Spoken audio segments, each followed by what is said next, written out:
Hello there. Welcome to the next tips and tricks of this program. Here I'm gonna be showing you how to create a simple balloon image in a line art. Alright. So yeah, this is my document, this is my interface, this is a new document. The page size is on A3. Alright, so this is A3. Then I'll just give it a few color. I'll choose black right now. Then I'll right click to remove the outline. Right now I'm going to be using my pen tool.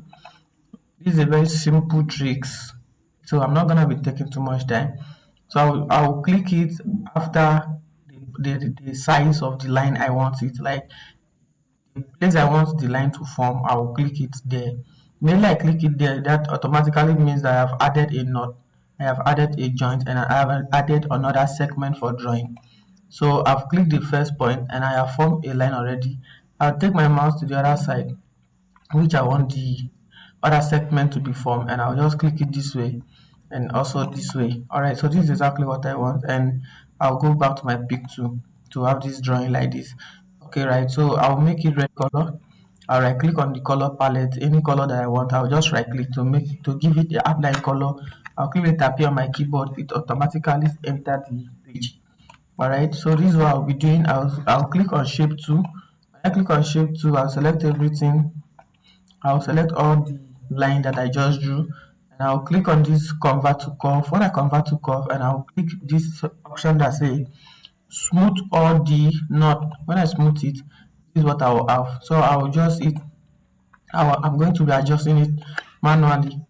Here is too big, so I'll take it close, and that one is okay. I'll zoom in right here, and I'll bring this header to be straight. That's exactly what I want. Okay, so shift F4 to balance my screen on my page. Then having it this way, I'm going to hold my control key, and this arrow, this my mouse will change to a longitudinal arrow in a horizontal form. So I'll hold my control key and right click to the right hand side. When I'm okay with the sizing, I'll just right click and I'll give it yellow color. I'll make sure it's on yellow, then I'll select everything and group it. Ctrl G to group. When I group it, I'll click it appear on my keyboard to balance it. Alright, so shift F4 to see what we are doing. So I'll now ungroup it. When I ungroup it, I'll click the last line that I just duplicated, and I'll go on my blend tool. I'll turn it on, and I'll drag it from the red hand side to the yellow hand side. And wow, this is the balloon effects we just made. Voila! Like our video, subscribe, and then allow notification, because a lot of tips and tricks are coming your way.